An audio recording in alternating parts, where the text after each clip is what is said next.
Assalamu aleyküm. Xorazm viloyati bosh prokurori.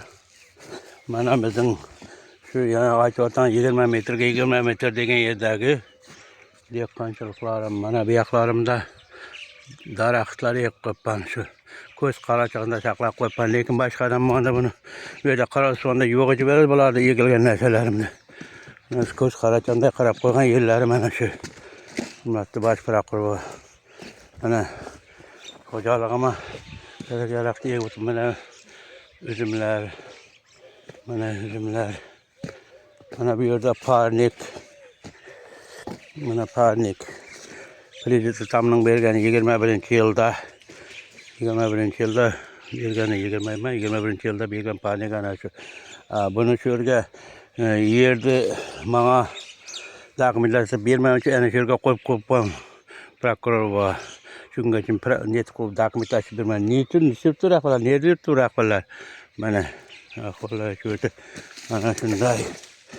Ana shu bu yerda avuldan bir katastrda 20'dan 21'gacha ishlagan yigit o'z bilan etib auksionga kirib bu yerda g'oliblik etib o'tmagan mensiz. Ana shu bu mana tut daraxti o'stiruydi o'sib. Ana shuni kech takib naqana ravishda qirib ketgan ana. Ana ahvol. Prokuror bova. Ana bakalajonlarim bor. Mana payqam bo'lgan aslında qilgan ana shu payqam bo'lgan bir. Ana shunday bo'lgan prokuror bova.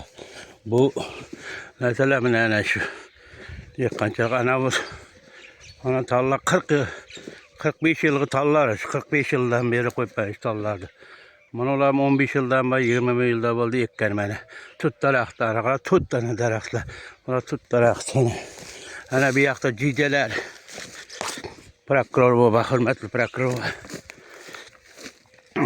Hurmatli prokuror. Mana shunday mehnat etib qo'ygan yerim bizim mana.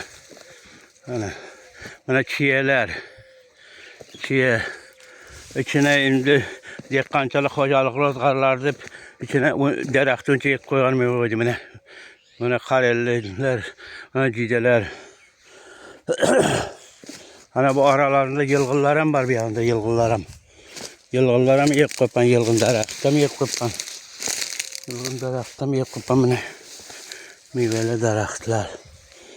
Ana shu prokuror bu.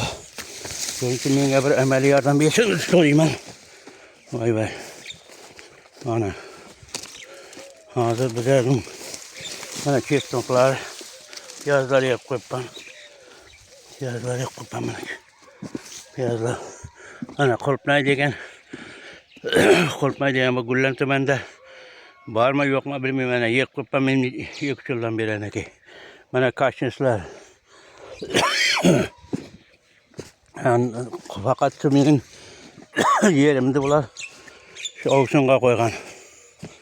Auksionga qo'ygan. Lekin bu yoqda ochiq maydonlar var.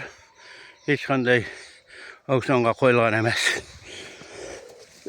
Ana shu men qarab mehnat etib yotib qo'ygan yerimde auksionga qo'ygan. Ana shunday bo'lgan. Ana bu yoqda ham ochiq yerlar ko'p. Açık yerler koyup aynen şu benim şu yerimde koygan bulasın için ben katastro kadımlarından narazım ağam. Hani yerlerim açık meydanında hiç kanda şöyle auksyona koyulmagan. Şöyle bir ameli yardım versin soruyorum.